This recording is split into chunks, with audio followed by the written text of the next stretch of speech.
The day I landed in La Paz, the air felt thin and metallic, like breathing through a coin. I wasn't in Bolivia to sightsee.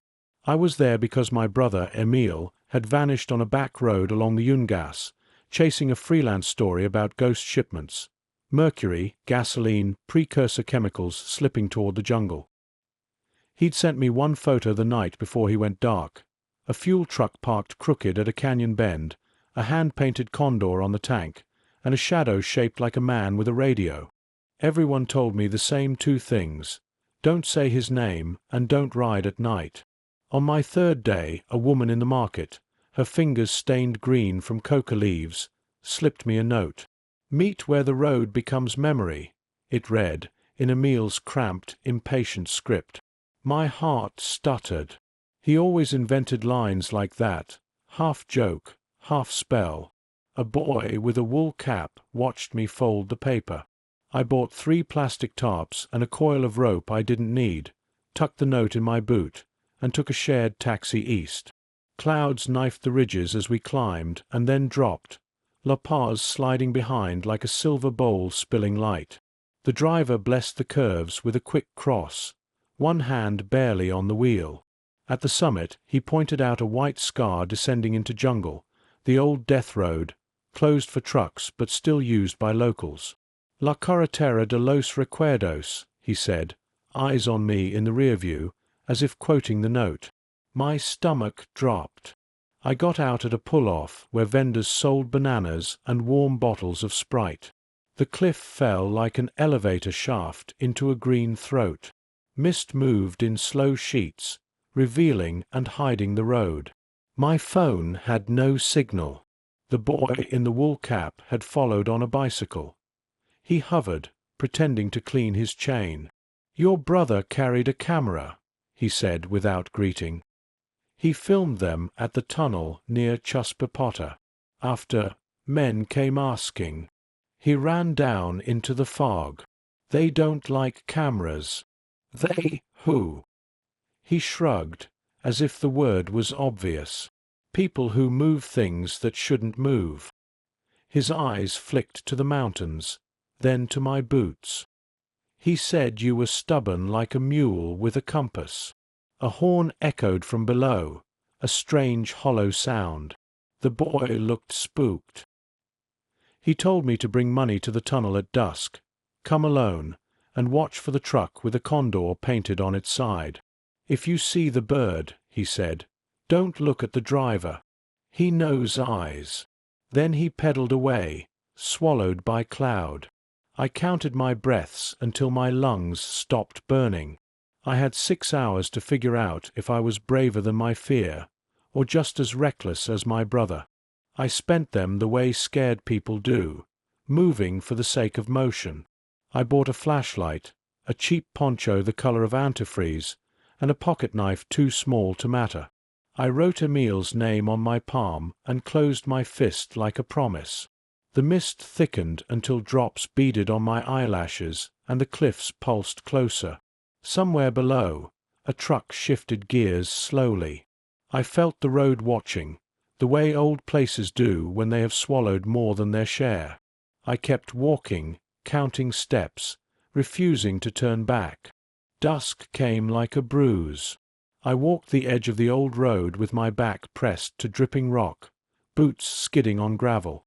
Motorcycles rattled past every few minutes, riders masked with scarves, headlights bright and gone. The tunnel the boy mentioned was a black mouth in the cliff, its concrete rim slick with moss. Above it someone had sprayed a condor, wings wide, talons clutching a lightning bolt. I waited in the alcove of a drainage pipe, listening to water speak a language I didn't know. When the truck appeared it moved slow as ceremony, tires kissing the rim.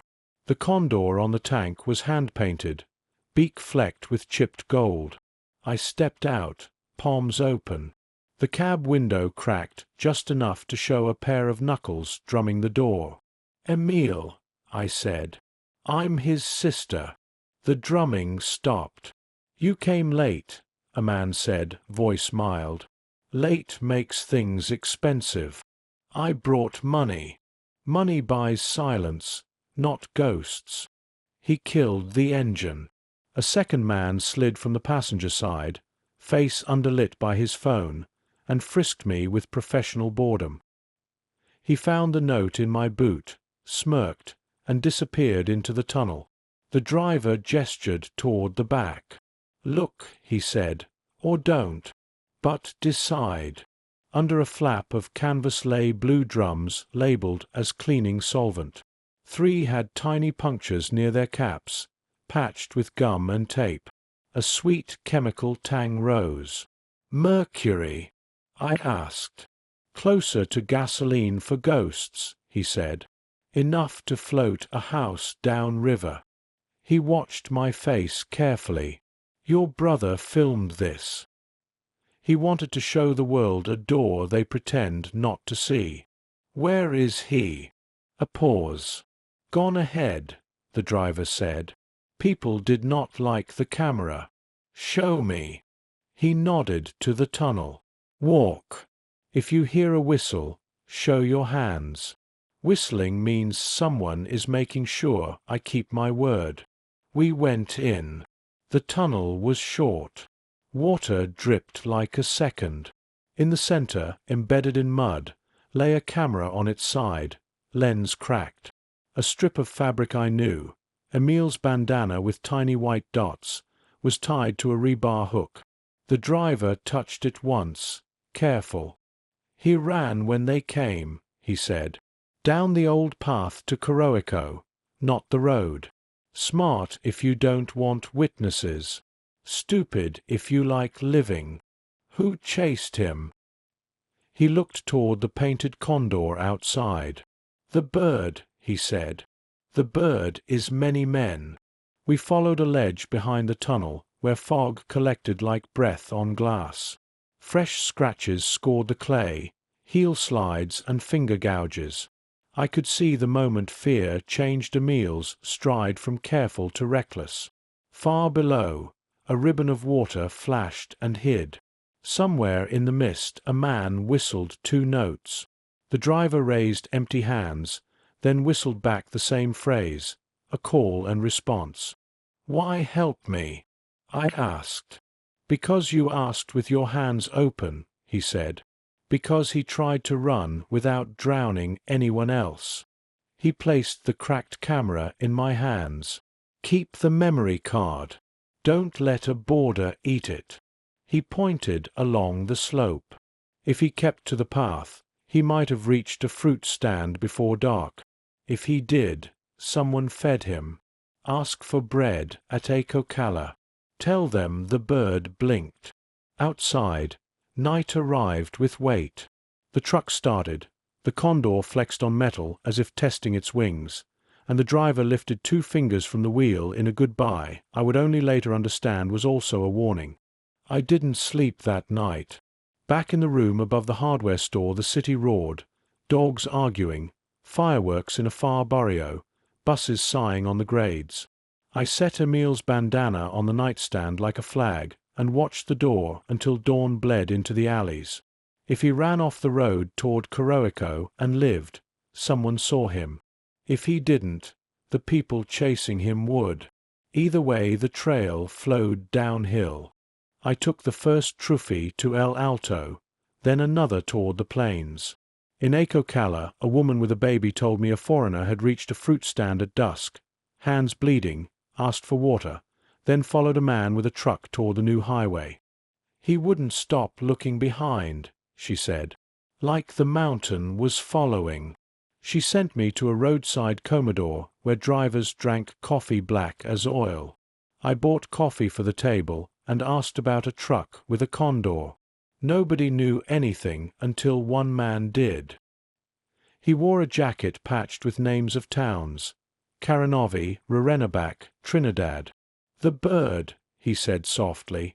"They used to mark crates with that, so the wrong eyes would think it was a football club. Now it's only a warning. If you see the bird, you didn't. Where would a man go if he was running from it? Flat," he said. "Easier to disappear. Cross to Yukumo, then toward the Beni. or keep east until Santa Cruz swallows you. Did you see a foreigner? He looked at the bandana when I placed it on the table. The room stilled. He rode with a woman named Luz, the man said after a long drink. She sells bread by the toll booth, white Suzuki with a cracked tail light. She carried him as far as a roadblock. Soldiers were arguing with locals about a seizure. He slipped away. Outside, heat fell. I found Luz by the toll booth, flour on her cheek, trunk full of loaves. She recognized Emil from the bandana, tightened her jaw, then softened. He was scared but kept joking, she said. If someone asks, we're a band, he told me. What's our name? I asked. The Condor Electrics. She laughed once, then glanced past me. He asked about a place where boats don't ask questions. I sent him toward the river, past the new fuel sheds. Which river? Benny, Mamor, everything braids. Tell me something. When a bird is painted on a truck, is the bird warning you, or warning itself? I said little. The roadblocks still clotted the highway, soldiers in dusty helmets, a pickup sideways, peasants arguing, a banner flapping a demand for wages. 2 men watched me. I drifted along the shoulder. Somewhere a vendor beat metal with a spoon to sell saltinas. Ordinary chaos was the best curtain for moving contraband. Clouds bruised and drifted inland slowly westward. That night I bought a seat on a flatbed headed for the lowlands, under a canopy. Stars stacked like salt. At a checkpoint, a conscript poked our bags with a rod, while his partner watched the darkness as if it might step closer. We passed a roadside chapel crowded with thank you plaques, each one a small prayer. I pressed the bandana to my mouth and tried to be brave. By morning the land had unrolled until distances misled. The air hung with sugar and gasoline. In Rarenabak I rented a room behind a shop that sold machetes and radios, then learned to ask, with hands as well as words, if anyone had seen Emil. People accepted his photo like something delicate, then returned it with closed faces. Some looked at the bandana, then at the door, and said nothing at all. The river smelled like coins and wet leaves. In Rarenabak, a ferryman named Oscar recognized Emil's smile with a flinch. He rode to a camp north of San Buenaventura, he said. Said he was meeting a guide who didn't like names. What camp? Where drums are blue and birds are painted, he said. You should go home. I paid for a canoe and a motor that sounded like a blender dying. The river opened into a seam between jungle walls. At dusk we drifted near a bank where several blue drums sat in the shallows, labels peeled by rain. A man in a straw hat stepped from the trees and lifted a flashlight. The beam found my face, then slid. You're the sister, he said. He told me you'd come if stubborn beat smart. My brother's alive? For a while he was. The man's mouth folded. He left me a thing to give you, and a thing to tell you. Which first? Both. He gave me a memory card and a phone without its battery. If the bird asked questions, I should throw the phone in the river and say he slept under a different name. His voice went flat. They came. I threw. They didn't like it. What did you tell them? That he went east in an unmarked truck, toward farms. Maybe it sent them the wrong way. Where did he really go? The man tapped the memory card. He went nowhere. He stayed where men don't search because it looks like falling. Watch before you follow. Back in town, we found a cyber cafe. On the screen, footage from the tunnel, Emil whispering, drums glinting, a condor on a pillar. Another clip, men unloading barrels at night, faces hidden, wrists with braided bracelets. A third clip lingered on a puddle that reflected a man with a radio, a red blink. The last file showed a dark descent, rope hissing, breath counting. He'd climbed into the gorge.